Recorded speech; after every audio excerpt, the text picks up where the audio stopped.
fomentar los valores, para que los niños no cometan actos de odio en redes sociales. Pero aparte de eso, pues, o sea, estaban metidos realmente, ¿no? O sea, en sus teléfonos celulares. Papá, o sea, su niña consentida, o sea, la niña de casa, que esté mandando ese tipo de fotos. Y ahí fue cuando me di cuenta. Hola, ¿qué tal a todos? Bienvenidos al tercer capítulo de Entre Amigos.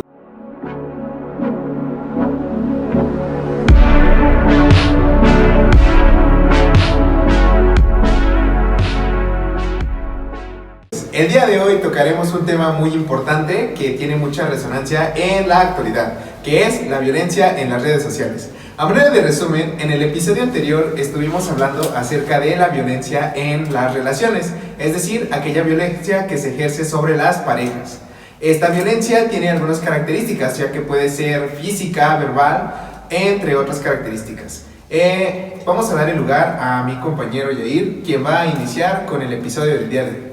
Sí, bueno, retomando un poco en la cuestión que habíamos platicado sobre la pareja y la convivencia que tiene, tanto la violencia como la relación que llevan entre las dos personas, también podemos destacar que puede existir el famoso sexting, en el cual pues trata de compartir imágenes íntimas, ya sea con tu pareja, y también puede ser una forma de violencia cuando la otra persona usa esas imágenes para fines ya sea de manipularte o de amenazarte con que no puedas alejarte de ese tipo de persona, ¿no?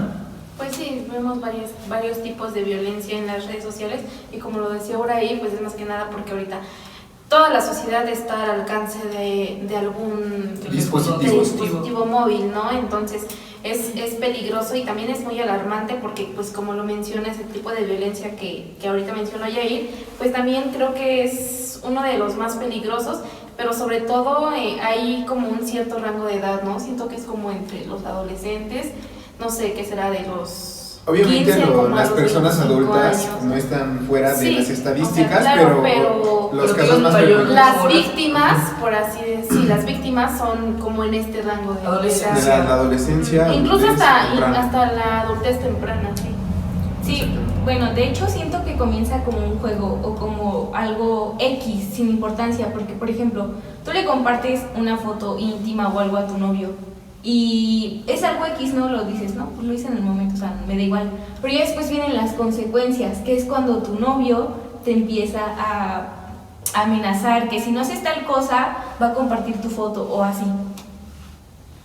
Y no solamente efectuando en las fotos, sino que existe el ciberbullying, existe el grooming, existen diferentes tipos de abusos dentro de redes sociales. Por ejemplo, muchos chicos y chicas llegan incluso al suicidio por acoso en internet. Y es que, como todos, estamos detrás de una pantalla, es muy fácil para la gente escribir un mal comentario, escribir críticas, porque estamos detrás de una pantalla protegidos, detrás de un user que no nos conocen, detrás de una falsa identidad, pero no nos ponemos a pensar en cómo se va a sentir la persona que recibe dicho comentario, porque solamente estamos efectuando en el momento. Es que es importante esto, la falsa identidad, ¿no? Porque en realidad no sabemos quién está detrás de la pantalla, o sea, quizá nuestros conocidos, pues sí, ¿no? O sea, entre conocidos, repito, nos agregamos, no sé, a Facebook, Instagram, pero si agregas a personas que no sabes quiénes son en realidad, también se corre un riesgo muy grande. Y bueno, nosotros quizá no seamos tanto como víctimas en este aspecto, pero por ejemplo los adolescentes corren más riesgo porque no tienen un criterio propio aún y entonces reciben, no sé, solicitudes de gente que no conocen y no sabemos en realidad con quién están hablando o con quién están entablando conversación. Hace unos días me causaba mucha risa y no sé, me dio mucha gracia, la verdad. Un usuario de Instagram solicitó seguirme que se llamaba El Vato de la Bicicleta. Y pues tenía la foto del vato de la bicicleta de la introducción de La Rosa de Guadalupe. Entonces yo lo acepté. Pero después poniéndome a pensar, digo, o sea, por risa, por motivación o no sé, lo que sea, yo acepté esa solicitud sin saber quién era. Hasta después descubrí que era uno de mis vecinos. Pero pues imagínate, si yo lo hice nada más por risa, que tengo cierta edad, obviamente no todos tenemos el mismo grado de madurez, ¿no? Pero obviamente por risa, pues todo el mundo puede llegar a aceptarlo. y estamos totalmente expuestos, o sea, lo dicen mis compañeras, o sea, las adolescentes aproximadamente entre 12 y 15 años están totalmente expuestos. Todos los adolescentes hoy en día están expuestos ante una pantalla. Todos estamos abiertos a tener o a conocer alguna red social, a, no sé, alguna forma de interactuar con otras personas alrededor del mundo sin tomar en cuenta realmente las precauciones necesarias. Ahora, si también estamos viendo que el sexting se está dando muchísimo, como lo mencionaban, le mandas una foto a tu novio, a tu novia, o incluso hay cadenas de personas mayores que se dedican a extorsionar a niñas con el fin de obtener ciertas fotografías, ciertos videos para publicarlos en páginas web ilegales. Y tal vez no sería, bueno, en algunos casos no es como tanto la extorsión, ¿no? De que obligue yo a una persona que me envíe fotos, no sé, semidesnuda. Pero también está, como lo mencionabas tú, la confianza que quizás se le tiene a una persona y entonces ya que esa persona difunda la foto o sea, que llegue a más personas que no tendría por qué ser así, ¿no? También tengo una experiencia, fuimos a una conferencia todos juntos, entonces pues estaba yo sentada poniendo atención a lo de la conferencia y enfrente de mí había un señor ya de edad adulta, ¿no? Pues no sé, yo le calculo unos 60 años, entonces pues obviamente sin querer me percaté de que se estaban enviando fotos de una señorita en ropa interior. Entonces tenía un grupo con sus amigos, quiero suponer, y ahí estaba mandando las fotos, ¿no? Entonces el pequeño mensaje que alcancé a leer, tal vez también porque no me importaba, por chismosa, ándale, fue que pues había conseguido la foto de esa chica, ¿no? Es lo que él comentaba en el grupo. Y pues ya en el grupo empezaron un buen de caritas, no sé, enamoradas, fogatitas. Entonces pues son esas cosas que digo, quizá, la chica, pongámoslo así, ¿no? Quizá le mandó al don la foto, pero entonces él por qué o con qué derecho se sentía de enviarla a todo un grupo donde pues estaban sus amigos, ¿no? O sea, también ese es un delito, hasta incluso se puede considerar, sí. ¿no? Tenemos la ley Olimpia. Que ya te ampara ante eso, porque si como sabemos, la ley Olimpia fue creada debido a que una mujer en México, en el norte de México, sufrió algo muy similar en el hecho de que, en el hecho de que compartió fotos de contenido sexual y su pareja las compartió a otras personas y estaba como quemada, por así decirlo. ¿A algunas de ustedes les ha pasado? Yo tengo una experiencia con eso porque empecé una relación en el bachiller, pero antes de eso tenía una expareja que pues para mí estaba mal como psicológicamente porque me amenazaba con que se iba a matar y cosas así.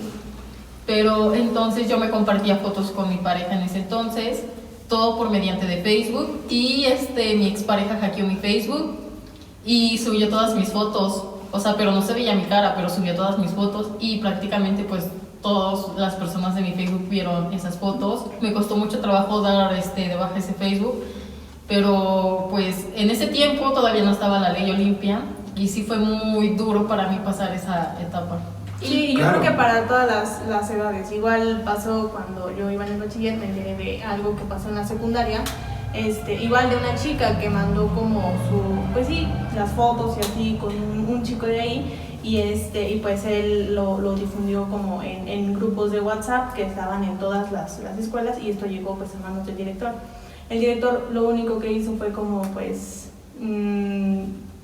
tratar de que esos grupos se eliminaran. O sea, ya estaba prohibido y si en algún momento veían que había un grupo que se pasara este tipo de información que no fuera relacionado a la escuela, pues realmente pues lo daba de baja. Pero ahí es a donde vamos, o sea, como que todos estamos como expuestos, pero también pues la chica tiene esta relación con su novio y si en algún momento es como pues te doy la confianza de mandarte algo que solamente es para ti, pero después, o sea, terminamos mal y tú las mandas, es como que a mí que me espera después.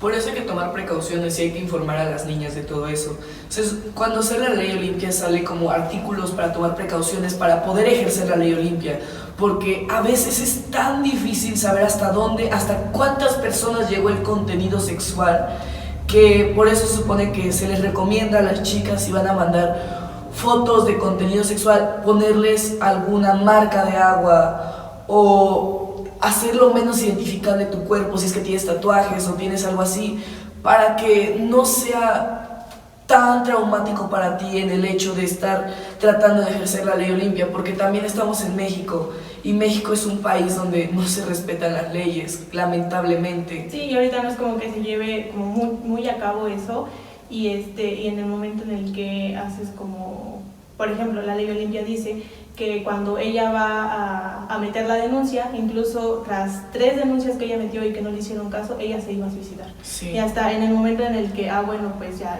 le hicieron caso y ahora ya es como válido para ¿cuántos estados? Ya creo que ya todos los estados, sí. ¿verdad? Ya se puede hacer, entonces pues es como un avance, ¿no? Digamos. Aparte siento que en este aspecto de, como lo mencionabas, dentro de la educación, bueno, el sistema educativo, es un poco más complejo porque, por ejemplo, como maestro no puedes estar al tanto de los grupos externos. De los grupos externos que haya dentro de mi salón, ¿no? Y entonces también es como meterse o generar un poco más de problemas al, no sé, revisarles qué grupos tienen, qué cosas es lo que se comparte. Entonces también ahí entra un poco la responsabilidad de los padres, que también estamos de acuerdo que no le van a estar revisando el teléfono, no sé, a alumnos de preparatoria o alumnos ya incluso de 15 años, porque también ellos tienen cierta privacidad. Entonces no es tanto como revisarles el teléfono, pero sí, no sé, hablar con ellos o mantenerlos al tanto de todas estas situaciones que se pueden dar y que no, obviamente no son normales, pero que pasan a lo largo de esta etapa en la educación, ¿no? Sí, y no solamente pasa con fotos íntimas. En la telesecundaria que estuve, en la que hice mis prácticas, hubo un caso en el que los estudiantes le tomaban fotos a los maestros, a otros alumnos, y hicieron una página en Facebook y la subían y hacían memes. Entonces, esto ya era un delito. De hecho, mencionó la directora que podían llegar a la cárcel por subir contenido que... Es ciberbullying, sí, al sí, fin y sí. al cabo. Y por ejemplo, o sea, todos nosotros sabemos y estamos al tanto de que las leyes, tanto para nosotros como docentes, nos impide tomar fotografías dentro del aula, o si las vamos a hacer donde no se ve el rostro de los alumnos. Entonces, tanto de los docentes como a los alumnos, de los alumnos como los docentes, es totalmente un delito hacer ese tipo de publicaciones con contenido bastante Exacto, privado. y como les digo, la educación lamentablemente no es como la necesita nuestro país, porque los alumnos no los enfocamos tanto a lo que también ellos hacen y está mal y que claramente es un delito, ¿no? Ellos hacen esas cosas quizá como diversión, como entretenimiento, pero no están sabiendo las consecuencias que pueden traer sus actos. Entonces también les digo, es un tema muy controversial, porque la educación, tanto que como lo mencionábamos en capítulos anteriores, los padres les dan a los hijos, no es la óptima, y también nosotros, por más que queramos reforzarla, porque lamentablemente a veces solamente es reforzarla, no se puede, porque no tienen principios desde la raíz, o sea, desde su casa, ellos no traen los principios que se necesitan para que sean responsables de sus actos.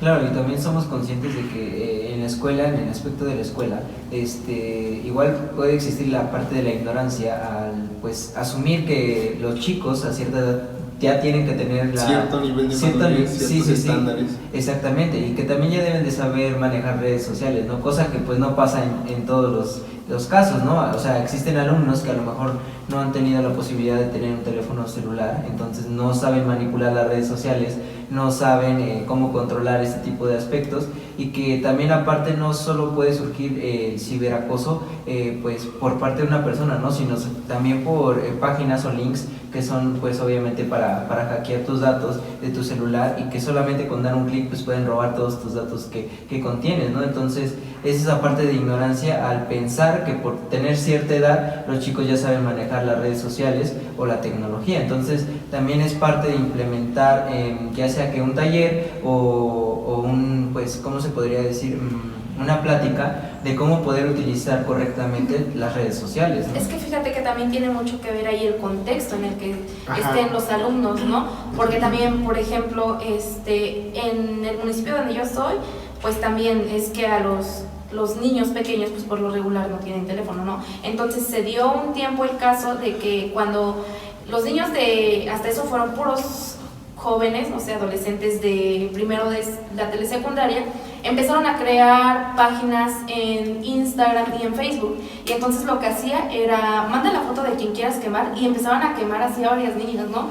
Y eran cosas absurdas, porque anduvo con no sé quién, con no sé cuánto, o sea, también atormentaban a las personas con que estaban, ay, no voy a hacer nada porque me van a quemar, y es lo que les decía yo hace rato, que las autoridades educativas lamentablemente no se pueden intervenir mucho en este aspecto. Es que pensemos algo, o sea, realmente el plan y programa de estudios nos da concepciones que están asumiendo que los alumnos saben cómo manejar las nuevas tecnologías y que son responsables de sus actos dentro del uso de las mismas. Pero si somos conscientes, esto depende mucho del contexto en el que se encuentren, porque no todos los alumnos saben cómo publicar una fotografía en Facebook. Unos ni siquiera tienen Facebook, otros no tienen Instagram.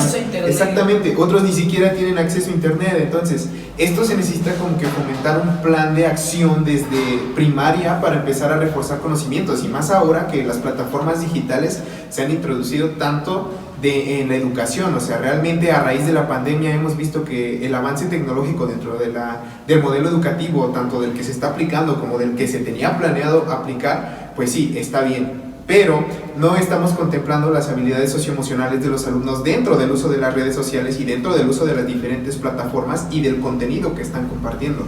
Sí, lo peor de todo es que empieza como un juego y pues termina mal, pueden terminar hasta en la cárcel. Pero, a ver, seamos honestos. ¿Hasta qué punto de inocencia creen que lo hagan por un juego? No lo hacen por diversión. Lo hacen por diversión. Entretenerse. No piensan más allá de lo que están haciendo. Pero Están ¿creen viviendo que sea como el directamente momento, por ¿sabes? diversión o por morbo? Es un morbo, más que nada. Pero ¿cuántas personas son asesinados por las redes sociales? O sea, de verdad, ¿cuántas personas se han suicidado por comentarios en redes sociales? Porque es tanto el acoso que ya no pueden. Y es que a lo mejor todo comienza como, ay sí, una broma, morbo, pero cuando llega ya a sus manos es como de que ya no sé qué hacer. Ya llegó, mi broma llegó a tanto que ya no sé qué hacer, y solamente lo que hacen es seguir generando más odio porque no saben cómo detenerlo. Y esto hace que sea un círculo vicioso. Un círculo vicioso en el cual pues estamos dando más pie a que sigan haciendo este tipo de conductas. Y también es una arma de doble filo. Es que como les mencionaba, no hay un límite. Los alumnos lamentablemente no conocen los límites. Y sobre todo esa edad. Exacta, ¿por qué? Porque están experimentando cosas. Estamos de acuerdo en que es una edad en la que están conociendo nuevas cosas, en que a lo mejor se están conociendo incluso ellos mismos. Sí, exacto, y están tratando de identificarse con algo, a lo mejor de entrar a un grupo de pertenencia. Entonces también viene esta parte de que quizás sea por retos, quizás sea para que para encajar, como en el caso que fue exactamente en los retos de la ballena. La ballena azul. Lo de la ballena azul. En 2014, algo por el estilo. Cuando hacían retos para encajar como en sociedad, y era al fin y al cabo, era nada más una tendencia que inclusive, o los chicos que a partir de redes sociales empiezan con el cutting, para encajar en sociedad, es lo mismo, para encajar en grupitos de moda de las escuelas, empiezan a hacer retos o empiezan a acosar a algunos compañeros más vulnerables, porque realmente no van a acosar al que tenga mayor pertenencia en el salón, acosan a los chicos con más vulnerabilidades, a los chicos que a lo mejor sufren discapacidades, porque son personas más vulnerables que ellos saben que pueden atacar sin dificultad. Sí, exactamente. Yo creo que esto surge a raíz de la pandemia, ¿no? O sea, el estar todos encerrados y tras un monitor en el cual pues sentían la necesidad de convivir con alguien más, pero aparte de eso, pues, o sea, estaban metidos realmente, ¿no? O sea, en sus teléfonos celulares. Y yo creo que se dio más esto del ciberacoso y de la violencia, porque estaban conviviendo solamente con el celular, ¿no? O sea, ellos pensaban o tomaban como a juego de que, o sea, le comento esta broma o esta foto, pues, ¿por qué no me va a hacer nada? Porque estoy detrás de mi celular, porque esa persona no me conoce. Y es que aquí, por ejemplo, él está diciendo algo muy importante que ya habíamos mencionado, que es lo de las conductas normalizadas.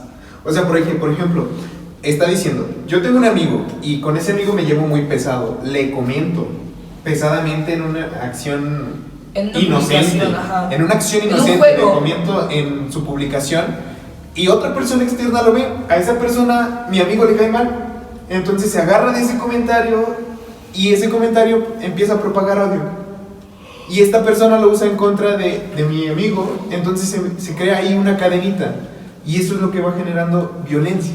Y muchas veces las personas que empiezan con este tipo de situaciones son personas a las que les falta atención y tratan de agarrarse de eso y ahí empiezan a generar más violencia. Ajá. Es que precisamente por eso era de lo que hablábamos, ¿no? La importancia de la presencia de los padres en la vida. Creo que no nada más es importante en la niñez de la persona, ¿no? Sino también en la adolescencia, porque pues sí, son cambios muy explosivos, son cambios muy repentinos, exactamente, físicos, que no están mentales, conscientes, sociales. Incluso a veces no están preparados. las mismas personas no están conscientes de lo que están viviendo, entonces si entra cierta confusión, entonces eso es lo que también genera que, pues no sé, y lo toman a juego, ¿no? Y también la ignorancia que existe por parte de los padres, o sea, con esto de las redes sociales, porque realmente es como de que, bueno, como decía, en la pandemia, pues quieras o no, todos los papás que sus hijos no tenían internet, que no tenían teléfono, o más bien la mayoría, pues sabes que hijo, ten un teléfono, aunque sea no el mejor, pero ten un teléfono para que tú te puedas conectar. Los alumnos o los chicos no siempre le daban el uso necesario, entonces los papás lo que hacían era, pues yo me voy a trabajar, tú quédate en tus clases y si tienes que hacer tareas, pues ahí está. Entonces, hablo de la ignorancia porque pues los papás es como que, bueno, yo ya se lo di a mi hijo, pero yo no estoy al pendiente de lo que me está haciendo. Yo no llego y le digo, oye, ¿qué hiciste? ¿Cómo lo hiciste? Y si ya, o sea, estar al pendiente de... Es que no es tanto como una ignorancia, sino que los padres también tienen cosas que hacer y pues realmente también es muy difícil que estén ahí encima de los hijos todo el tiempo. O sea, es como de que sí, está bien, edúcalo bien para que cuando realmente lo dejes solo tenga las herramientas, porque obviamente puedan no vas a... darle la confianza. Es que lamentablemente la sociedad no permite que, o la forma de vivir de la sociedad no permite que el padre esté al 100% con el hijo. ¿Por qué? Por situaciones económicas, porque pues lamentablemente hay veces que no se le puede dar, o le das atención al hijo o le das las cosas que necesita. Y son ejemplos que podemos ver en cualquier parte de México, ¿ves? Porque lamentablemente la desigualdad social está a lo que da, y entonces o trabajo o le pongo atención a mi hijo. Incluso el modelo normativo de una familia, podría decirse así, pues realmente no se enfoca tanto en que ni la mamá ni el papá le brinden tanta atención a los hijos, porque si se dan cuenta, o sea, el modelo de padre pues realmente es ir a trabajar, llegar, descansar, cenar, descansar. La mamá, hacer todo el día que hacer los labores de la casa, cambiar a los hijos, bañarlos, o sea, pero realmente una atención genuina, pues no mucho. Realmente entonces, aquí es donde se encuentran como los conflictos, porque pues existen casos en los que, por ejemplo, los hijos dicen, es que mi papá todo el día se la pasa trabajando y no me hace caso. Y por otro lado, es que mi mamá siempre está aquí, mi papá siempre está aquí, pero nos hace falta en lo económico. Entonces sí, es como un balance en el que, ok, o te doy todo o estoy dándote toda la atención, y hay veces que los papás sí se dan el tiempo a lo mejor de que, ok, estoy trabajando, pero cuando llego pues te doy esa atención, es lo que a lo que yo me refería hace ratito, pues llego del trabajo y sé que, o sea, soy padre y fui a trabajar, pero llego y ¿sabes qué hiciste? Cuéntame qué hiciste, o sea, es como que esa atención de, ok, hijo, te dejé todo el día, ahora tú cuéntame qué hiciste y te reviso si sí hiciste tu tarea. O sea, es como, a lo mejor no todos tienen... de calidad. Exactamente, a lo mejor como decía Angie, no todos los padres pues tienen esa posibilidad, pero pues realmente aquí es donde entra pues los padres, que ellos hagan como que ese sacrificio de, bueno, sí, yo sé que estoy cansado, pero todavía puedo llegar y darte un poquito de mi tiempo. Y yo creo que aparte de la atención, o sea, es como parte de la convivencia, ¿no? O sea, si tu hijo está viendo que tú como papá tienes la responsabilidad o el estimo de que te acercas con él, de que le preguntas cómo le fue, de qué es lo que hizo, pues él también te va a tener la confianza para decirte cuando algo malo pase, ¿no? O sea, acercarte a ti y decirte, ¿sabes qué? No sé, en mi clase pasó esta esta situación, ¿tú qué opinas, papá, mamá, ayúdame, o no sé utilizar cierto tipo de cosas, pues hay que buscar la manera, ¿no? Entonces, estar presentes, tal vez no tanto como de que, a ver, dame tu celular, te reviso el historial, o sea, no tanto como eso, pero sí por lo menos la pregunta de cómo te fue, o sea, desde ahí estás mostrando la importancia, tú como padre de familia, que tienes para con tu hijo, ¿no? Y aparte de eso, pues generas confianza en él y hay una mejor comunicación, ¿no? Aunque a lo mejor pues tengas que trabajar todo el tiempo, la mayoría del tiempo, pero estás también cumpliendo o tratando de cumplir con esa parte de confianza con tu hijo. Precisamente es eso, trabajar con la confianza, no sé, la comunicación asertiva de un padre con su hijo, también para estas situaciones, ¿no? Para que cuando el adolescente o niño se sienta vulnerable ante situaciones, como ya lo comentábamos, de que no sé, bueno, ya envió alguna foto o hay situaciones que a él le atormenten, pueda platicarlas con confianza con su padre y pues obviamente el padre acercarse, en este caso si es necesario, con las autoridades educativas y poder darle una solución bien a toda esa situación que se está presentando y no se salga de las manos el problema que en un inicio pues nada más fue quizá en un salón de clases. Es que, ¿sabes cuál es el detalle aquí también? Es que muchas veces las autoridades educativas no están dispuestas a darle el seguimiento apropiado a todos este tipo de casos. ¿Por qué? Porque es muy complicado para ti como docente involucrarte, porque tienes riesgo hasta de perder tu trabajo. Y pues obviamente uno como tiene necesidad, pues también a veces no se enfoca tanto en este tipo de casos porque pues es un riesgo completo.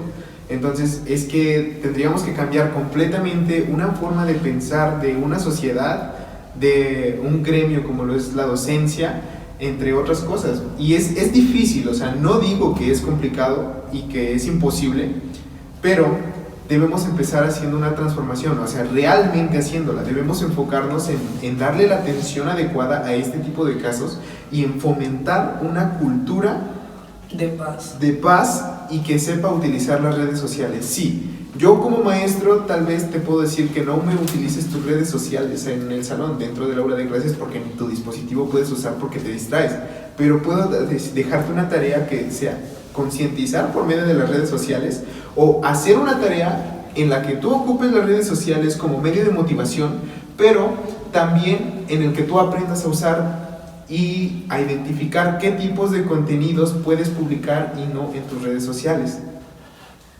Pues yo creo que esa sería la única manera en la que nosotros como docentes podríamos intervenir, porque como antes lo mencionábamos, nosotros no somos los padres de los niños para fomentar los valores necesarios.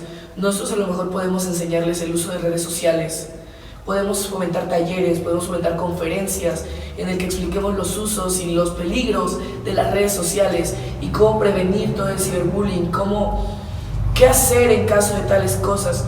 Pero nosotros como docentes ya no podemos fomentar los valores para que los niños no cometan actos de odio en redes sociales, porque a veces es tan complicado como docentes querer solucionar todos los problemas a los niños, pero es que no podemos, porque también nosotros corremos el riesgo de perder nuestras plazas o de quedar mal ante los padres de familia, y eso es tan complicado.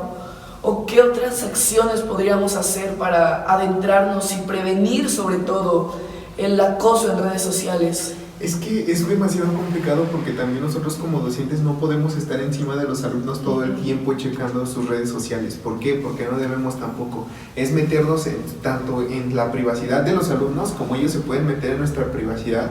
Y eso también es bastante complicado. Entonces necesitamos como que encontrar un equilibrio, pero pues como lo dice la compañera, realmente es más que concientizar nuestro trabajo, porque realmente la educación viene desde casa. Y es que muchas veces hay padres de familia que llegan y dicen, es que yo por eso mando a mi hijo a la escuela, pero realmente no es. Y padres de familia, si están escuchando esto, discúlpenos, pero realmente nuestro trabajo como docentes es impartir el contenido y reforzar la educación que viene de casa. Si su hijo no está bien educado, pues aunque yo quiera y aunque usted quiera que yo lo haga, pues yo no voy a poder. Porque nosotros los tenemos en las aulas 6, 7 horas. Ustedes los tienen toda su vida y nosotros en un año dejan de ser nuestros alumnos. Sus hijos nunca van a dejar de ser. Y por eso como padres les corresponde el papel de formadores, el papel de instruirlos y darles los valores necesarios para que sepan comportarse en sociedad. Nosotros a lo mejor como docentes les podremos enseñar los conocimientos de las materias o los principios fundamentales del uso de redes sociales en este caso, pero no podemos enseñarles los valores y no podemos enseñarles el respeto en 6 horas de clase. Exactamente, y como lo decía la compañera hace un rato, ¿cómo nosotros vamos a hacer en un año lo que se supone que ustedes debieron haber hecho con sus hijos durante toda su vida? Es un trabajo de 3, que son los maestros, los padres de familia y los alumnos. En este caso, como lo mencionamos en capítulos anteriores, si el maestro le dice al padre de familia, sabe que es que su hijo tiene este problema o así, es como de que, ok, vamos a arreglarlo los 3 para llegar a un común acuerdo. No es como de que llego y, pues es que el maestro pues la guía la trae contra mi hijo y pues no. Entonces, también darle como la pauta al maestro de que, ok, si él me está diciendo es por algo, es porque él está observando a mi hijo dentro del aula y a lo mejor lo puede ayudar de cierta manera. Sí, aparte, o sea, ya que estamos en este tema, muchas veces los padres nos echan la culpa a nosotros los maestros, porque dicen, no, es que yo lo mando a la escuela para que ella aprenda y ella le enseñen, y entonces si mi hijo no se porta bien, no es mi culpa, es del maestro porque él no lo está educando. Pero como dicen, o sea, la educación de los hijos, sus valores vienen desde casa, desde que nacen. Sí, como lo mencionábamos en los capítulos anteriores que decía el compañero Yair, que es nada más ir durante las clases haciendo énfasis en estas partes de la violencia y todos los riesgos que se corren al estar expuestos, en este caso en las redes sociales, ¿no? Porque obviamente no, como lo dijeron, no vamos a estar tras de ellos con su teléfono, o todos los días diciéndole, oye, esto está mal, porque pues obviamente también llega a un punto en que los alumnos se van a molestar y van a decir, pues, ¿qué le importa, no? O sea, porque estemos conscientes de que sí suceden esos casos en que el alumno de plano no entiende ni por una parte ni por la otra. Entonces, por eso pienso que es importante solamente ir como reforzándolo, ir dándoles ciertos puntos de lo que está bien y de lo que no está mal, de lo que está mal, en todo este tema de la violencia. Y es que no solamente es hacerles entender que está mal, sino que hay un castigo por ello. O sea, realmente con lo de la ley Olimpia podemos entender que es necesario que los alumnos aprendan, que es necesario que empecemos a regular el uso de las redes sociales, porque muchas veces realmente no le damos el uso que debiera ser. O sea, sí le damos el uso tal vez para compartir nuestros momentos personales, pero muchas veces caemos en tendencias morbosas y realizamos ciertas acciones que pueden dar un mal uso a estas redes. Entonces también es importante eso. Sí. De hecho, no sé si hayan visto que en TikTok subió una chava un story time de cómo estaban en pandemia y ella subía videos a esta plataforma y, o sea, quemando a sus compañeros, pero no, o sea, como que anónimamente, sin dar sus nombres y todo. Y sus compañeros lo que hicieron fue juntar firmas de todos, o sea, de su salón para que la dieran de baja, pero como no pudieron, pues le hacían ciberbullying. Y luego cuando se acabó la pandemia y ven que entramos a presenciales, le hacían bullying y le hacían demasiado bullying hasta el punto de que ella ya se quería suicidar y ya no soportó y ya ahí tomó como alternativa cambiarse en su universidad al turno de la tarde. Y estamos hablando de universitarios, no de niños de secundaria. O sea, ya es muy complicado cómo se comportan los niños, o sea, bueno, las personas. En este caso estamos ante un claro ejemplo de lo que las diferentes tendencias pueden hacer. Un claro ejemplo de esto puede ser la red social TikTok, como lo acaba de decir. Otro puede ser el video de alguien de aquí. Ah, sí, Alguien de cómo se aquí. queman. O sea, realmente eso es una quemadera total. O sea, imagínate. Sí, y el problema es que creo que todos estamos mal, porque todos hacemos virales contenido que ni siquiera es útil, Que son Exactamente. exactamente violencia. Ajá. Podría decirse que generalizamos el contenido basura, ¿no? Nos atrevemos a compartir ciertas tendencias, como por ejemplo el de alguien de aquí. O sea, ¿qué necesidad de estar quemando a tu amigo frente a millones de personas? Porque esa tendencia llegó a hacerse viral, e incluso videos de chicos que tienen 1000 seguidores, que tienen 3 seguidores, hicieron un video de esa tendencia y ¿qué pasó? Se generalizó, se viralizó y pues llegó a mucha gente. ¿Y qué necesidad de que las demás personas se estén enterando de tus... Claro, y aparte de eso se vuelve como una tipo moda, ¿no? O sea, el estar haciendo ese tipo de actividades en redes sociales y el estar compartiéndolas, ¿no? A veces, no sé, por ejemplo, en TikTok igual aparecen casos de chicas que han sufrido violencia y pues a lo mejor nosotros lo estamos viendo, pero nosotros no podemos hacer o no hacemos nada en contra de poder o ayudar a esta persona, ¿no? O sea, simplemente es como de que, ok, ya conocí tu historia y deslizo hacia arriba y me sigo con la siguiente, ¿no? O sea, muchas veces ni nos interesa. Exactamente, entonces Preferimos no le ver damos contenido basura y seguimiento, o sea, estás viendo que una persona está sufriendo violencia tal vez con su pareja o que está compartiendo su historia y que tal vez no se aplicó justicia en ese momento porque hay historias de chicas que las han maltratado con golpes, entonces que no les han hecho justicia y es como de, bueno, o sea, sí te estoy apoyando, pero ¿desde qué punto? O sea, nada más a través de mi pantalla, o sea, no estoy haciendo... Es que yo, o sea, no sé qué tan bueno crean que sea eso, o no sé, pero yo siento que ese tipo de publicaciones de videos nos permite conocer la historia de las personas y ayudar a que podamos concientizar. Y eso también hace que nosotros salgamos de nuestra burbuja en la que nos encerramos en medio de la pandemia, a conocer que, o sea, no... otras realidades, otros conceptos de otras personas, o sea, de otras partes, y así estar más informados, porque también, o sea, no es tan malo, por eso les digo que es una arma de doble filo, porque te informa, pero también te desinforma de demasiadas cosas. Es que ahí está, que solamente utilizamos la tecnología en sí para nuestra conveniencia, ¿saben?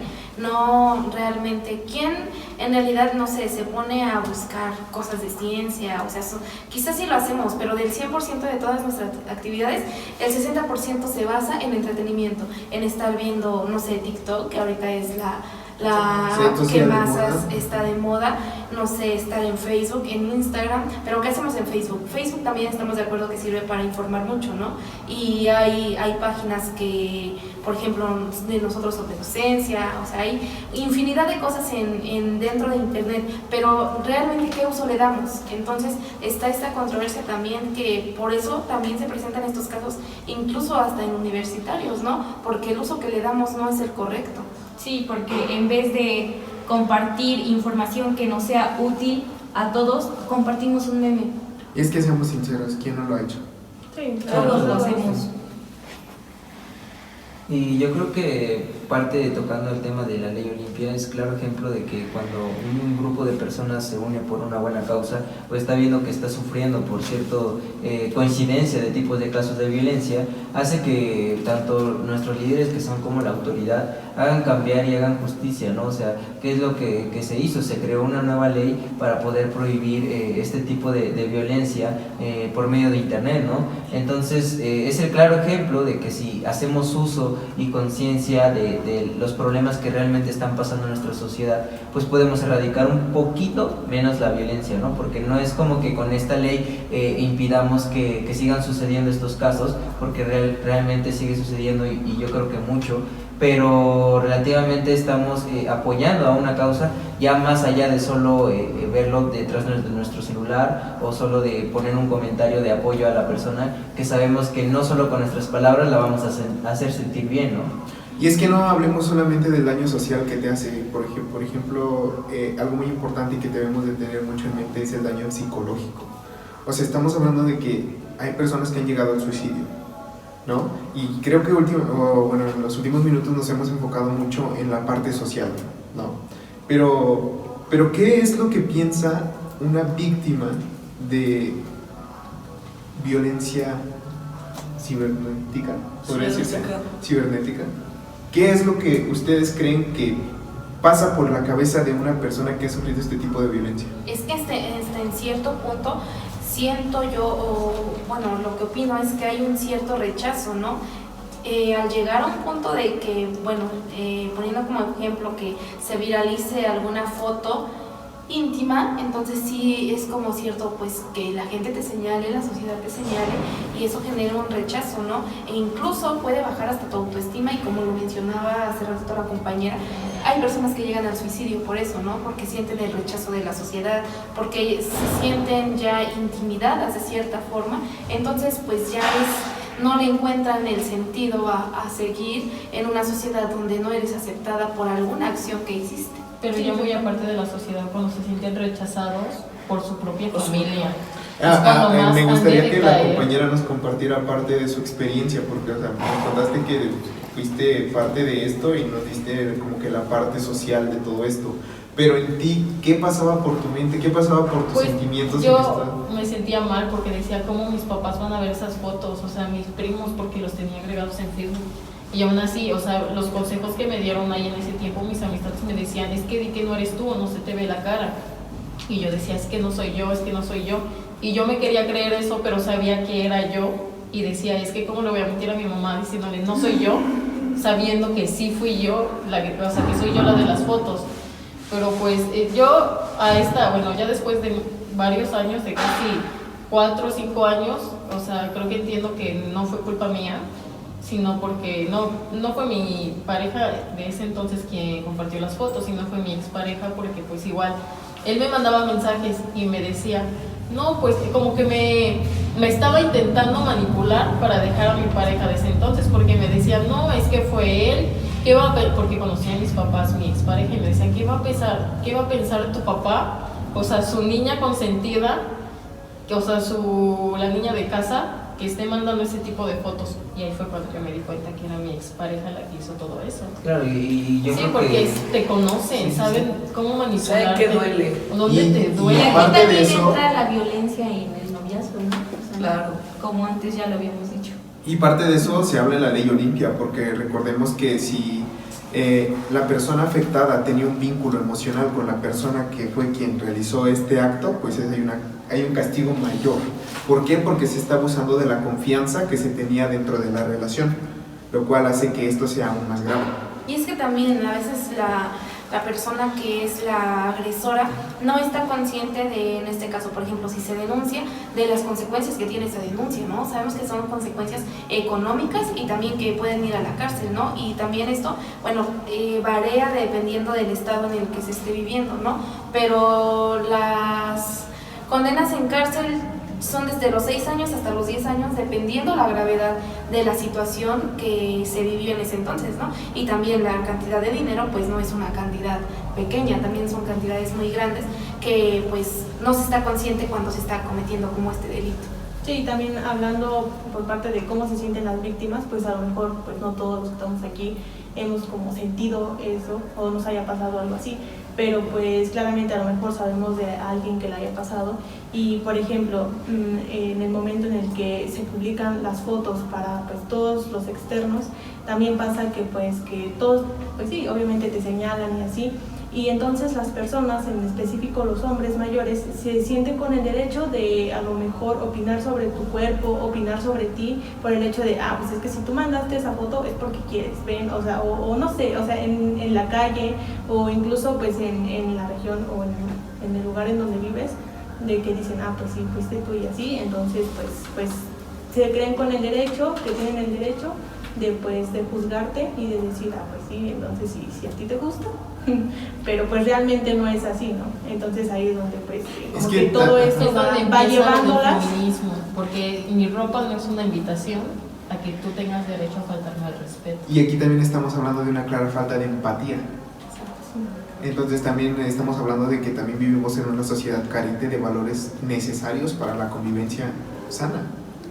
Sí, exactamente, y aparte yo creo que por eso una principal consecuencia que genera la violencia en redes sociales es el suicidio, ¿no? Porque no solamente pasa la violencia en internet, es como lo menciona mi compañera, o sea, aparte de eso se da externos de la sociedad y también se vuelve violencia incluso hasta con tu familia, ¿no? Porque te empiezan a tratar de diferente forma o a crear estereotipos de ti que tal vez tú no eres o no es tu persona, pero que en ese momento cometiste tal vez un error, el confiar en cierta persona que tú creías o sea, que tenía tu total confianza, ¿no? Entonces ya no se queda solamente en violencia de internet, sino también en la sociedad. Trasciende a una violencia ya más generalizada, una violencia psicológica, porque realmente el ciberbullying, el ciberacoso a lo mejor no son golpes, pero es una violencia psicológica muy, muy cañona.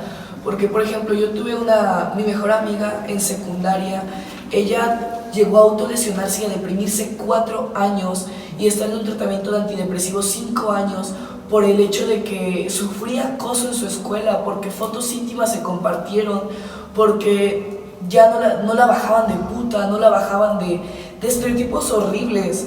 Y pues eso hace que como persona te deprimas, como persona entres en un círculo vicioso de depresión y de dolor, claramente. Sí, obviamente, y creo que aparte de eso es como más en el aspecto de ya no poder pues socializar, ¿no? Yo creo que el primer paso del suicidio es que te aíslas tú como persona, o sea, dejas de tener contacto con los demás porque te están haciendo daño, porque el hecho de incluso de acercarte a tus amigos a ti te hace sentir mal, ¿no? Y yo creo que por eso el suicidio es algo que debemos de tratar, o que a veces se toma fácilmente es que pues ve al psicólogo y ya con el psicólogo solucionas ese problema, ¿no? Pero estamos hablando de que no solamente tu grupo de amigos, no solamente tu escuela, sino una sociedad entera te está atacando a ti. O sea, imagínate tener esa presión y aparte la presión moral tuya de pues a lo mejor haberle fallado a tu familia. Entonces yo creo que por eso es que se genera el suicidio, ¿no? Y son aspectos psicológicos muy, muy difíciles que yo creo que en algunos no basta con solo ir al psicólogo. A ver, y por ejemplo, en este aspecto, hablando desde nuestro contexto, que es nivel secundaria, ¿creen ustedes, bueno, y hablando también desde la experiencia que tenemos de estos 3 semestres en las distintas instituciones donde hayamos ido, ¿creen ustedes que se está pensando o que se está tomando en cuenta la atención psicológica como debería de ser en los salones? Claramente no. Yo como una persona que ha sufrido depresión y tiene problemas mentales desde secundaria te puedo decir que no. O sea, mis papás llegaban con cartas psicológicas de que la niña no puede tomar clases por tales cosas, y los maestros eran como, yo no sé, no me importa, es uno más. No, las enfermedades mentales en México no están tomadas como una enfermedad real, no están tomadas como una discapacidad.